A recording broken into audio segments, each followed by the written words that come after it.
What is going on, everybody, and welcome back to Zero Access Footy. Today we have a special guest, Jonty Ralphsmith from AFL Draft and also Zero Hanger. Do you sort of brand yourself as one or both nowadays? Yeah, both. Zero Hanger have been obviously extremely generous with what we've been able to gain from them and the way we've been able to build AFL Draft as a brand and as a media asset in the last sort of 9 to 12 months since we have joined. So yeah, it's been a really fun 2025 and it's been a fun journey with AFL Draft prior to that as well. Awesome. Now, unfortunately, we won't be joined by Reece today as he's been pulled out with work. But we will sort of be going a little bit about your work with AFL Draft, obviously starting that. Yep. Then going through a first round mock draft, which will be our second on this channel. And I'm sure probably in the hundreds for you now at this stage. And then a little bit about the draft overall, if we still have time. Just sort of with that start of the AFL Draft, how did that sort of come around with you wanting to get into that space? I think it's just such a fun space to work in. There's so many storylines, and the storylines are always regenerating year after year. There's new prospects to follow, or there's new players that you get excited about, and the relationships that you form with people within the AFL industry and within people who are, by and large, obviously wanting to get the most out of themselves is something that's really, I think, personally and professionally quite rewarding and enriching. Awesome. And obviously, you mentioned before, you're working now with Zero Hanger. How did that sort of come about, that process of them now working with you guys? Or was it a purchase of the rights and stuff?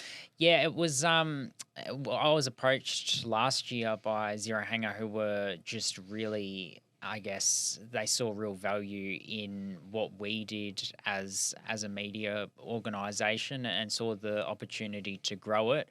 And I think from my point of view, the timing lined up quite nicely, and I thought that there was certainly the opportunity to mutually benefit off each other.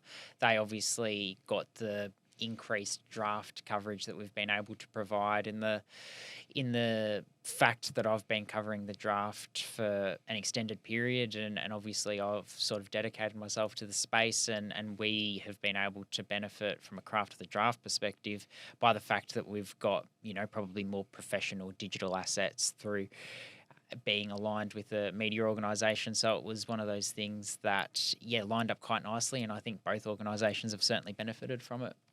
And how many people were working for AFL Draft before this? Sort of now, how many people are still sort of working under that name? Yeah, it was myself and someone else who started it in 2023, just as for the reasons that I probably described before, because of the passion that existed for the industry. We did that for a couple of years, and now I'm the only one who works full time, or sort of is the primary draft coverage person from a AFL Draft perspective, and then I'm assisted by a really good production team who helps out with the videos and helps out with the podcasting, and then also a graphic designer as well as another journalist at Zero Hanger who does a terrific job helping me out as well.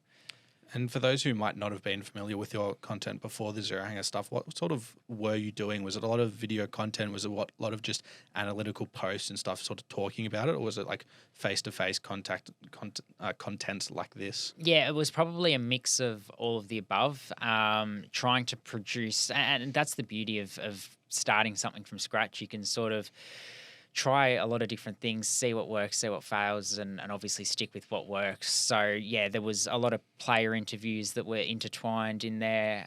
Got the opportunity to speak to lots and lots of players throughout the 2023 and 2024 seasons who ultimately ended up getting drafted to AFL clubs, which was a real highlight, and trying to provide real value from the point of news breaking as well, trying to provide real value from building the brands and I guess building fans' familiarity with players who will go on and play AFL, because we know that, I'm not shy to admit that Baseline Footy, I think, has really monopolised the industry, and they're the clear leader in the space. And I'm a massive fan of what they've done. They've really opened, I think, fans' eyes to what exists in the Australian rules football space prior to players reaching the AFL level. So certainly don't want to be a copycat of Baseline, but where there's probably still a gap in the market that we felt was the news breaking side of things and potentially the analytical side of things as well. So, yeah, we did a weekly podcast where we provided a little bit of news breaking, a lot of analysis, and intertwined within that was the ability to get to know players a little bit more with what they're doing off the field. And I think that's probably what stayed pretty consistent through the time with Zero Hanger as well. The real positive of Zero Hanger is there's an editorial component. So in the past, it was all videos, whether it was videos of us analysing or whether it was videos of us speaking to coaches or whether it was videos of us news breaking or speaking to players. It was always presented in a video or a podcast format. Now there's the opportunity for us to use written skills as well. So that reaches another audience, which has been a real positive. But no, it's a fun journey and it's a fun space and it's a fun time of year. Yeah, awesome. So it is a fun time of year for sure. What sort of stuff do you get stuck into during, obviously, the draft week leading up to it specifically and on draft night? Is there going to be like stuff where people might be able to watch you talking about it, reacting to it live? Yeah, Zero Hanger's YouTube channel and Zero Hanger's website is probably the place to go to get your fix. From that point of view, we'll be at the draft, so we'll get the opportunity to speak to players and get their live reactions sort of just after they've joined an AFL list and speak to list managers as well, I think, on the second night. So that's always a fun night. Got the privilege of going last year and, yeah, getting the opportunity to be there is something that you don't take for granted because it's certainly a night that's reflected upon by players and by people around players as a real highlight of their lives. So that was a lot of fun. And in the lead up to the draft, it's just trying to get as much intel as you can, trying to find out as much as you can and trying to, for those players who aren't Willem, Duursma and some of the other players that we'll no doubt talk about a little bit later in the top 5, top 10 that have been sort of talked about to death and their stories are well versed, trying to give some of the lesser lights a bit of a profile as well and give them the opportunity to tell their story and give fans the opportunity to connect to them and hopefully it helps lead to fans get really excited if players are fortunate enough to get drafted to their club. Awesome. Well, it's a pretty good wrap. And if you want to check out Zero Hanger, the link will be in the description below. You can check out some of Jonty's work there. But I think it's now probably a good time to get into the mock draft that we want to do. Won't be any trades involved with this, and we will obviously have the picks absorbed into this and then obviously getting back, if there are any, with the first round that get affected. I think we'll start, though. West Coast obviously have picks 1 and 2 and look to be a real shaper. There's a chance that they do look to trade back one of these picks, but also potentially trade their other pick at pick 13 up to get a better talent as well. But obviously at pick 1, who do you think West Coast will take? Because it is pretty locked at the moment. Yeah, it's pretty locked. I think in a draft where there's so much up in the air, the one certainty is it looks like Willem Duursma will head west. So it'll be a great selection for them, I think, in the long term.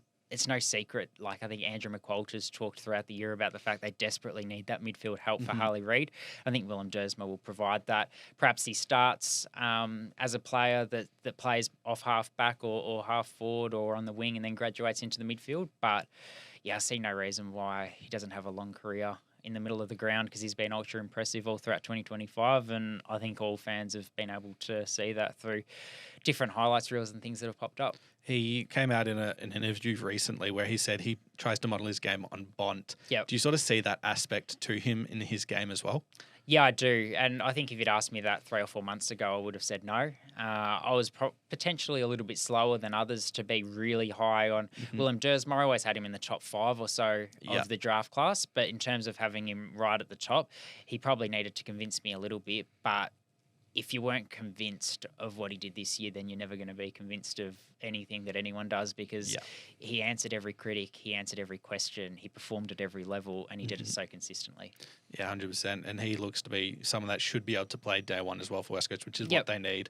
At pick 2, though, they most likely will bid at this stage, whether it's on potentially Dylan Patterson or Zeke Uwland is the question. Maybe they want to try a bid on both really early to force Gold Coast into the hand of not being able to bid on one of them. Do you think that could be a potential storyline of the draft? Yeah, it's an interesting one. I think the most likely scenario is they bid on Zeke Uwland and then Richmond bid on Dylan Patterson. I have heard that thrown around a little bit, and I have heard very minor murmurings that something like that could happen. But there's obviously also been the whisper that came out that West Coast could also bid on Harry Dean at pick 2. I don't think that will happen. Yeah. But I don't think that happens. And I think even if it were to happen, Gold Coast are better positioned than people realise to match those 2 bids. If they did come a little bit higher, might affect their ability to get some of the later boys we know that they've got. But no, I think it'll be Zeke Uwland bidded on at pick 2. Yeah, and that means Gold Coast do have to take their pick 15 and 18, and also 24, which gets pushed back to, I believe, pick 46, which should be all good for them, and they still should have enough points potentially for Dylan Patterson at a later pick, potentially pick 4, as you said, with Richmond. But West Coast coming back in now. Do you think, as you said before, they want to target more players who can play early and need more midfield bodies, or do you think they could go for someone as a tall like Cooper Duft-Tytler? Yeah, I think they definitely need a ruck forward.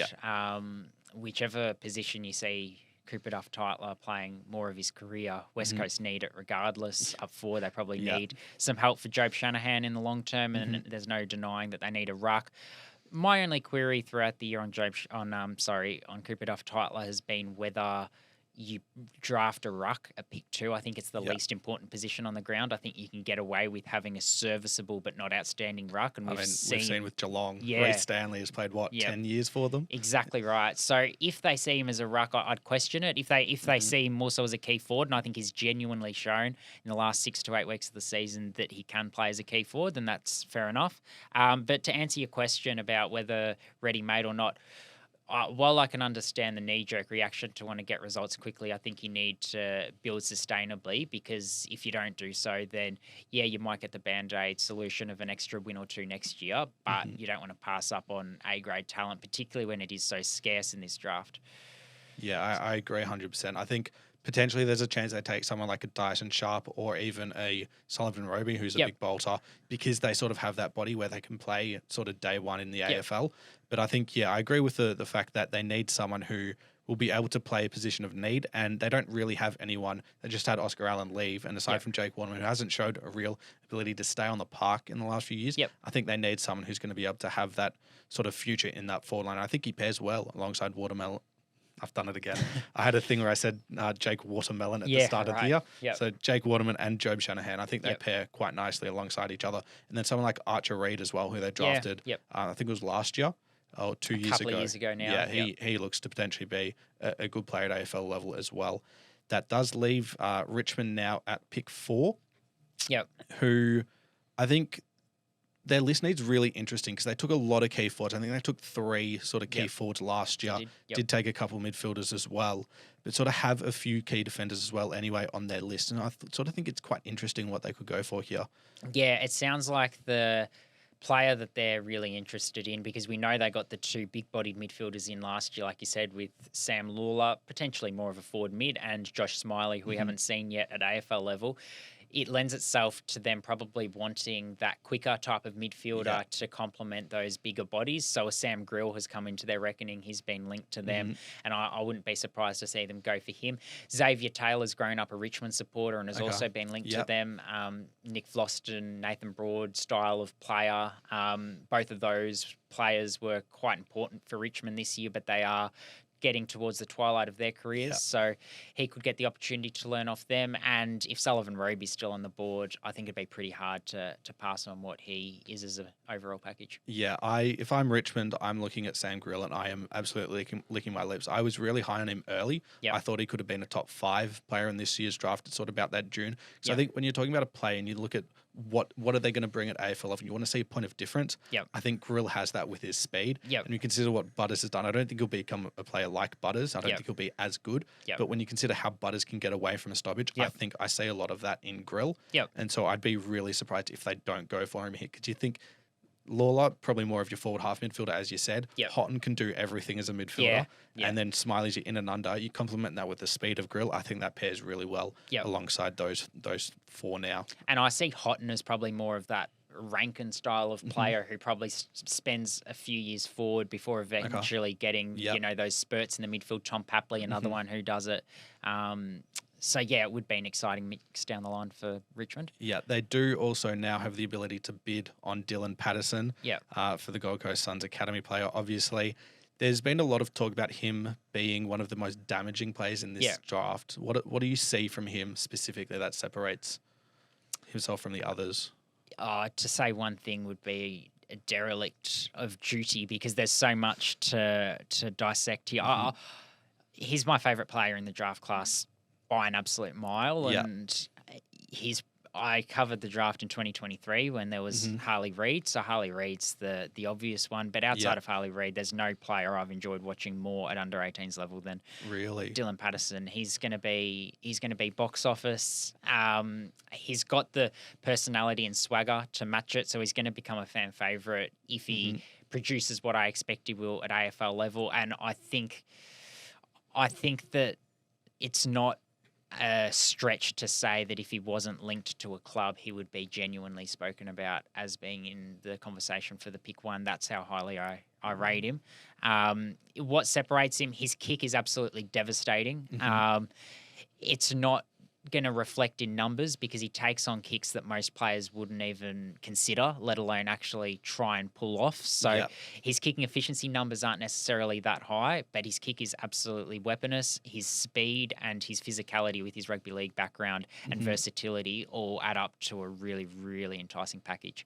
Okay, interesting. So it sort of pairs quite nicely alongside the Noah Andersons in that midfield for Gold Coast. Yeah, big time. Yeah, and I think he starts his career off half back and then has to work into the midfield, just given how strong that engine room is at the moment for the Suns.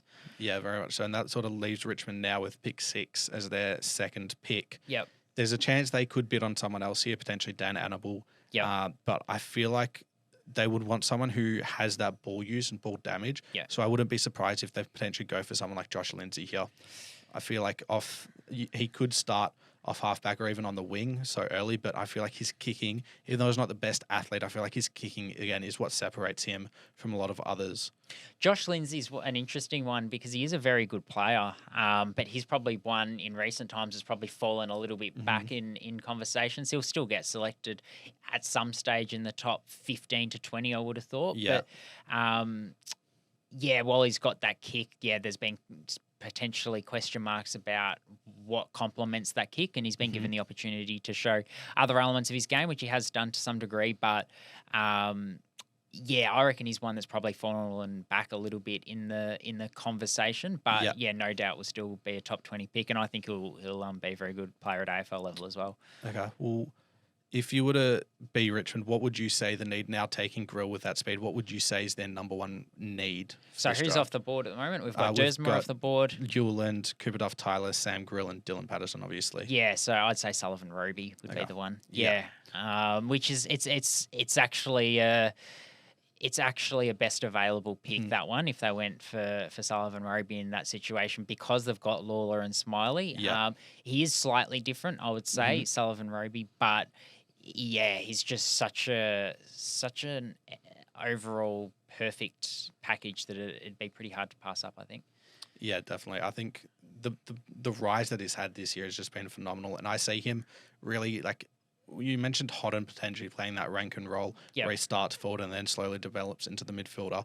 Yeah. I think Robey, given the body he has and the size he's been able to develop into, I think gives him a real edge over some of the others, like potentially Sam Cumming, who plays that similar position. Yep. Well, speaking of Sam Cumming, I think Essendon now with pick 7 would feel pretty comfortable taking him here. Obviously, he's going to be a really good player, but there's potentially, if you're an Essendon fan, some queries over, is he going to be another... failed half forward. Yeah, failed half forward. Who's the player that Archie Perkins? That's the name. Yeah. And they've had it. He's not the only one that's sort of been across that line and not really succeeded. I think with Sam Cumming, the thing that's really exciting is the fact he can get you in the air and get you on the ground. And he's shown that really extensively, and then he can run through the midfield and be really hardworking. He's been compared, I had a chat to his North Adelaide coach who compared him to like an Isaac Heaney type, and I think that comparison has sort of caught attention or, caught on across the industry. He's someone that I think suits Essendon really well, and out of all the players and club pairings in this draft class, I think there's few that suit each other better than Cumming and Essendon. So unless there's two really, really highly regarded prospects that somehow fall through, or Essendon do some trading to try and get up, which has been discussed, I'd be surprised if Sam Cumming isn't a bomber.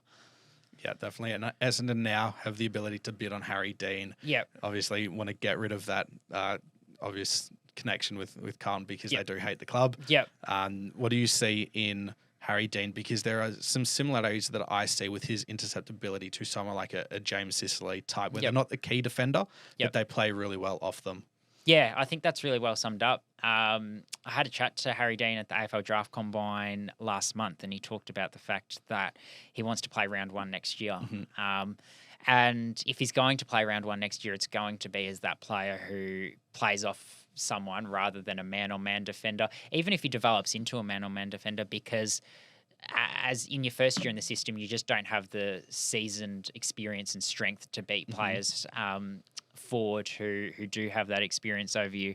So, yeah, I think he's someone that will really impact, and his rise has been phenomenal. He only played one Coates League game prior to this year and has a basketball background. So he's just risen from the start of this year, made every post a winner with his athleticism and toughness. And, I think that comparison with James Sicily is a shrewd one, and I'm looking forward to seeing what he does at the next level. Him and Harry O'Farrell in Carlton's backline really excites me. Yeah, it's unfortunate that O'Farrell did go down with a knee injury, but I think with the loss of Sullivan, he has a spot there right for him, which will only help his game. What sort of something that I see with Taru last year, sort of drafted in that similar range.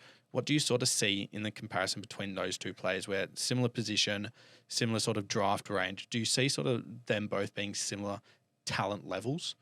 I would say that my immediate thought was, and Harry Dean is athletic, but my immediate thought was that athletically Alex Taru is better. He's probably got more athletic upside. Yeah. And Harry Dean is probably potentially got more skill and sound distribution by foot. That would be the difference I'd make. I think both of them are in their draft class, unless I'm forgetting someone. I think both of them are the first player I would back to take a mark. Out of anyone in the 2024 crop, I would have backed Alex Taru over anyone, and I'd back Harry Dean over anyone in the 2025 crop. Awesome. Now, Essendon do bid on Dan Annable, Yep. The Brisbane Academy player here. He will just be another top 5 addition in the draft to Brisbane after winning a premiership, which is just ridiculous. Yeah, exactly right. I think he's being slept on a little bit. I don't know if it's because he's tied to Brisbane that we don't talk about him as much, but he led the Brisbane VFL midfield. He wasn't just part of the Brisbane VFL midfield in the second half of 2025. He was actually the key figure there. They played roles to allow him to thrive because he was the player that was winning them matches or keeping them really competitive. He's a leader. I've spoken to people in the industry who have said they've been in the industry for 10 to 15 years and no one's leadership has been as exemplary as what Dan Annable's is. So you talk about his leadership, you talk about what he does on field, his balance. I think he's a Josh Dunkley clone. That's how I see him. Well, given Dunkley's sort of getting towards the end of his career, even though he's performing fantastically still, they just get a replacement for him direct. And given you said he's played in Brisbane's VFL team for most of the year, it's another year to develop at AFL level, basically, as a 17-year-old. Yeah, which is just ridiculous. The biggest factor or the biggest prohibiting factor behind him playing AFL next year is the fact he's going to Brisbane. If he was going to just about any other club, I'd back him to play at least 15 games. So do you see him potentially being bid on the top 5 instead of potentially one of the Gold Coast boys? I think in terms of bids, he is probably the 4th one that gets bid on. Having said that, the fact that Brisbane's won the premiership makes me wonder whether a club might pull the trigger and force him to pay top dollar. But Zeke, Uwland, Dylan, Patterson, and Harry Dean are probably just seen as having just that little bit more upside than what Dan Annable does as an inside midfielder. But he's going to be a very reliable player. Yep. And now Essendon at pick 10 after having 2 bids finally get to pick Xavier Taylor. Yeah, it's pretty much concerned. If he's there, they'll take him. I think that's a good pick, It's a position of need, but he also has the upside where sort of more towards the start of the year, at least when I was watching, he seemed more of a lockdown player. And then as the year developed on, he grew more into that ability where he was going to win his own ball. And then I'm pretty sure he won the best on in the Talent League final. Yeah, he started the season, and I've said this to a few people, he started the season known as an intercept defender, and he's finished the season as a complete defender, where you say he can intercept, he can lock down, like you said, he's locked down smalls, he's locked down talls, so he can play above his size and take marks, and he's got the physicality, he's got the speed to go with the smalls, and then he can also, like you said, win his own ball and then counter attack and really set up play. The biggest question mark over him in 2025 has been his kicking efficiency, but if you go and watch that 2025 Coates League Grand Final, you wouldn't believe that there's any questions over his kicking efficiency because it was a real standout that day. So I think he's made every post a winner and answered the questions that have surrounded him, and deserves to be a top 10 pick. Yeah, definitely. And this now leads into Melbourne's 2 picks that they do have.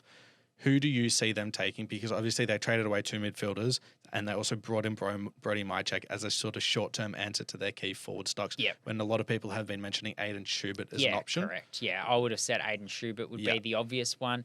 I'm a big fan from a Melbourne perspective of Luca Kentfield, having seen him a little bit at VFL level for Casey.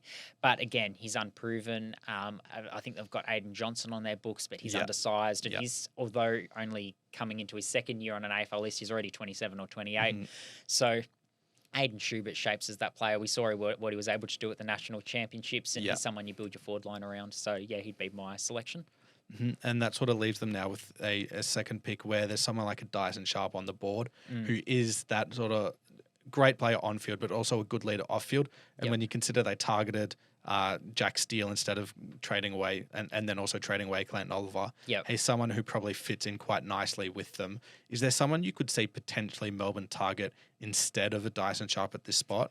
Dyson Sharp's an interesting one from a Melbourne perspective, because I think they've got Harvey Langford, who's a big-bodied midfielder, and they've got, and I know this is short term, but they've also got Jack Steele and Jack Viney, so that's a slow midfield if you've got that trio. And even having Harvey Langford and Dyson Sharp in the same midfield long term sounds a little bit too slow. You want that pace at AFL level, but if you are getting to pick 11 and 12, Dyson Sharp's clearly the best player that's still on the board. So, there's clearly an opportunity there to target Dyson Sharp if you're going best available. Otherwise, I think someone like this is where someone like a Jacob Farrow or a Lachy Dovaston could come into. I was going to get into Dovaston because you talked about that lack of pace that some of those have. Dovaston had one of the best agility times. I think it was top 4 ever that I saw ever. Correct. So small forward, Lachy Dovaston, and we know because Pickett's playing more in the midfield now, so that probably leaves a little bit of a hole there up forward. So, there's the potential for that to happen. Yeah, definitely. And I think that leads now into Hawthorn, who sort of looking at that midfield, they need an answer to that. And they're probably looking at a forward half midfielder who can hit the scoreboard at times. Who do you see now, given a few of those players have sort of been taken off the board already? Yeah, I think from Hawthorn's point of view, I'd be surprised if they use this selection. Like you said, they do need a midfielder. I think they'd be better off getting Zach Butters at the end of next year. I agree. And I think that getting someone in through the draft wouldn't necessarily align with their premiership window, which is sort of nowish, although they are quite young. So if they brought someone in now, then in 3 or 4 years, they're potentially still in that window anyway. But they clearly got this pick in to try and use it as capital to lure Essendon to trade for Zach Merritt, and they weren't able to. It's really hard for me to figure out what they need because I think they're so well balanced across the field. If I was to pick a player, I'd probably say Jacob Farrow as someone who provides a little bit of run and dare off half back. But I can understand what you mean by a forward half midfielder as well. Just don't think there's that player probably in this range of the draft. Okay, I think I kind of agree with that pick with Farrow in terms of finding someone who could potentially replace a Jarman Impey or even a Carl Amon off half-back. We also saw Dan Rozier not have the best of years either, where he sort of wasn't able to get that wing game going, which forced him to move into that half-back position. If he can get his game back and that opens up a spot, I think Farrow could absolutely slot back in. And I think it's a pretty good pick there. And Hawthorn, I think, if they don't trade out, would want someone who could potentially replace one of those 2 older players. GWS now at pick 14. are left with an option of, do they want to replace a Harry Perriman or an Isaac Cumming that they lost 2 years ago? Or do they want to go a key position player potentially? Is Dyson Sharp still Dyson on the board? Sharp is still I think available. At this point you just go Dyson Sharp, best available from a GWS perspective. That's what I'd be doing. I think there's been talk that they're looking at a half-back, but they could potentially get one with their selection later in the draft, I think. So from my point of view, I'd say Dyson Sharp, if he's still on the board at this point, then you'd probably go with him. Yeah, I think considering Jake Stringer is also at the end of his career, it's sort of a similar position-ish, where it's probably more a younger Jake Stringer that you're looking at with Dyson Sharp. I would like the idea of him pairing alongside Toby Green and learning a little bit from him in terms of that aggressiveness that you can play with in that forward half. Yeah, it's interesting because he's probably more of a midfielder, but he has shown that he can play forward this year, Dyson Sharp. So, yeah, and he would need to play forward a little bit, but long-term he's probably, going to slot into that engine room and be that, potentially that Josh Kelly replacement, complement Tom Green and Finn Callaghan. Yeah, and I wouldn't be surprised if they go for a runner, maybe someone like Oscar Taylor. Yeah, that's a good call. Who they took them in our mock draft last time. That's who they took. Yep. But I feel like, they still need a midfielder, even though they did take Clayton Oliver. Yep. They still sort of need that answer in there. West Coast now at pick 15. Yep. I think they need a good kicker. They just need someone who can use the ball. And given Tom Cole and Liam Duggan have sort of slowly faded away, I think that sort of opens the door to Josh Lindsay, sort of in that mid-teens pick as well. Yeah, Josh Lindsay or Jevan Philippou from South Australia, Woodville West Torrens could potentially be the two. Yeah. And Oscar Taylor's right around that mark. My knee-jerk reaction would be to say Jevan Philippou, but Josh Lindsay's certainly in the conversation here as well. They just need someone who's not going to turn the ball over. Yeah. Because the amount of times I watch a West Coast game and they're just chewing the ball away off the half-back line is quite disappointing. So that they need someone who can hit a target. And that leaves the Bulldogs with pick 16. They obviously wanted to get a key defender. They were only looking for A-grade players in the trade period. They were, yep. It's sort of hard to see because they don't really need a midfielder. They don't really need a key forward. They're now getting Cody Waitman back as well as a small forward. Yeah.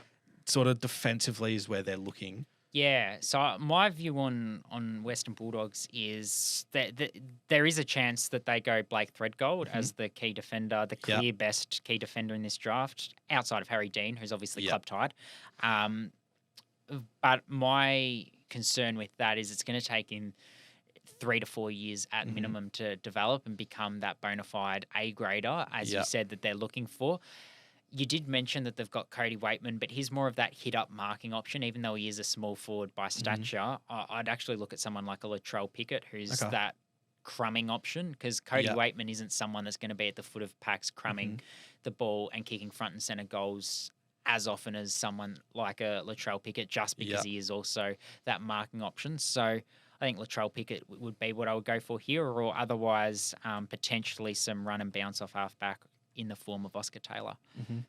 I think Riley West development has sort of pushed my mind away from a small forward a little bit, but I still think most teams normally go with 3, and we've seen with Brisbane they play almost with like 5 small forwards. So I think they could absolutely take another one to just make sure that everything forward half of the ball is ticking for them, because they score at an insane rate. Adelaide are now left with pick 17, and it seems a pretty strong Adelaide heavy draft, and South Australia heavy draft at the moment. I wouldn't be surprised if they go for a midfielder, but I don't know if they'd go for someone who's just going to be another Sam Berry or another sort of Matt Crouch that they've had over the last few years. So that's where someone like a Jevan Philippou, if he's still available, could come into reckoning.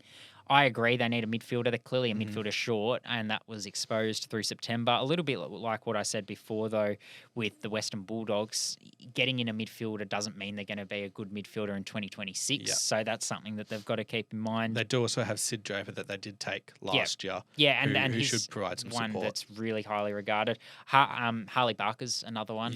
A winger more than a midfielder, but provides really, really sound ball use and keeps that South Australian theme going. Yeah, I like the Philippou pick. I think when you consider Rochelle and Rankin and those sort of players who can play forward half as well, I think he pairs alongside nicely with those who, when I was watching him specifically, his ability to take a step out of stoppage, I thought was really impressive. Carlton now, this is the pick that they get back from the Harry Dean bid. Yep. Falls at 18.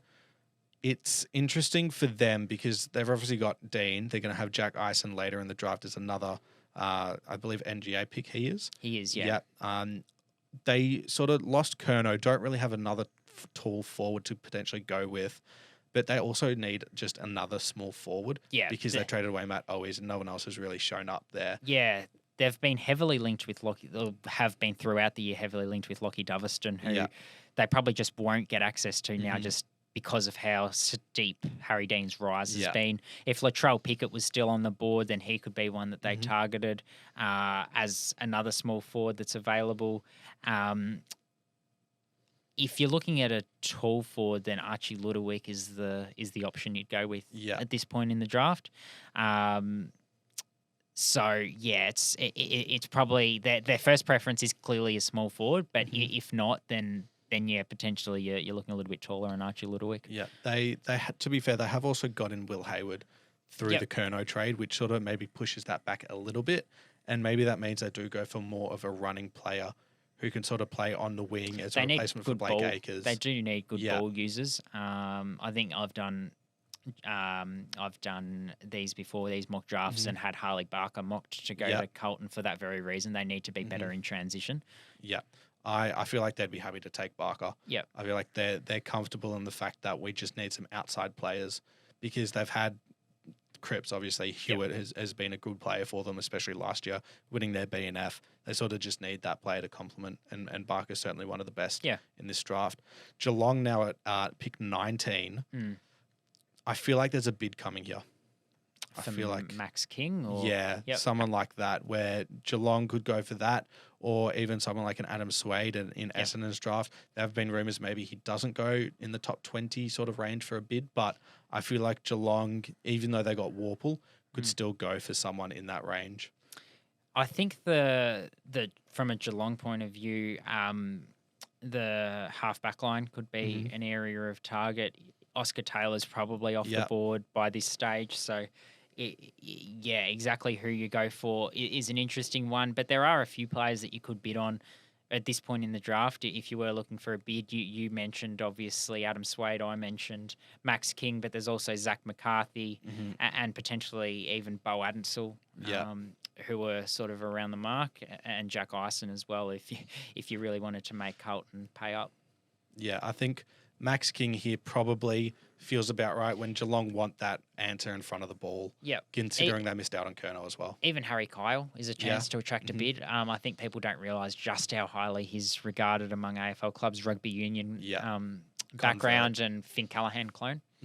Oh, okay, interesting. Yeah. So you sort of see him as more of that pure athlete. Yeah. Okay. Yeah. Really versatile, can play in any third of the ground, and really strong and dangerous in transition. Yeah, definitely. And we'll take the King bid here. Yeah. You said Oscar Taylor's one. Why do you think Geelong specifically want to go for him? Considering they do have a lot of running power, and someone like Ollie Dempsey already has locked down that wing spot. Yeah, I see Oscar Taylor as more of a halfback than a winger, and I see Geelong as very well-rounded and one of the harder teams to pick in terms of exactly what they need. Yep. The other area that they could look to shore up is tall forwards. Jeremy Cameron is getting older. Shannon Neal is coming into his own, but will need some assistance. So do they go for someone like a Ludowick if he's available? Mitch Marsh is that undersized sort of general forward, super third athlete forward. as well, though. Yeah, exactly right. So forward or halfback would be the two areas of most need, I'd say. Yeah. Okay. I quite like the idea of them going for a key forward because they missed out on Curnow, and also Marshall when you consider that they don't have another ruckman aside from Toby Conway.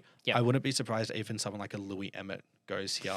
Louis Emmett sort of dropped a little bit. Yeah, it is a bit of a reach, but I feel like they rated Alex Dodson really highly last year and then didn't go for him. I feel like there's still a ruck that they would want to go for here. I'll give you another name. Marcus Krasnodamskis is probably now seen as the best sort of ruck behind Cooper Duft-Tytler.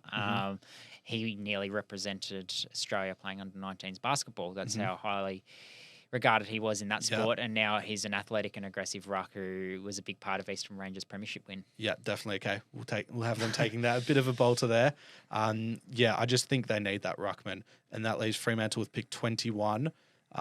They said after the trade that they want to go for a backup ruck. Obviously, potentially could go for Louis Emmett, but I feel like for Fremantle, they want another ball user off halfback. Yeah. And I feel like this opens up the door for Oskar Taylor to be taken there. Yeah, if he's not already taken by this point, then I think, Freo, like you said, it fits their profile of what they need perfectly. Yeah, replaces Hayden Young, that sort of role, pretty easily as well. The other thing they probably need is height down back, so Blake Threadgold's an option. Yep. He's been linked there, Alex Pearce and Brennan Cox and also Josh Draper. And there's a player I'm missing. Alex Pearce and Luke Ryan are the two players who, as marking defenders, are coming towards the end of their career. Yeah, I did also draft Ollie Murphy a couple of years ago. Yeah, they did. There's a big slider in that year's draft. I do remember that. Essendon's big has been absorbed in that. No, sorry, it hasn't. So Essendon now have the ability to take someone. Open pool before any of the two bids that come in for them. How many more players do they need? A lot. I think it's pretty fair to say. There's a few players, I think someone like Ollie Greaves, they could potentially shy away from, who's been a fair bit of a slider in this. Yeah, he has, But they'd still look to take him, I feel, that they just need that big body inside midfielder. Will Setterfield is now being officially delisted, I'm pretty sure. He has, yeah. So I feel like with that opening up a spot, they would take him now because they need that ball winner. You got to look at the future without Zach Merritt as well.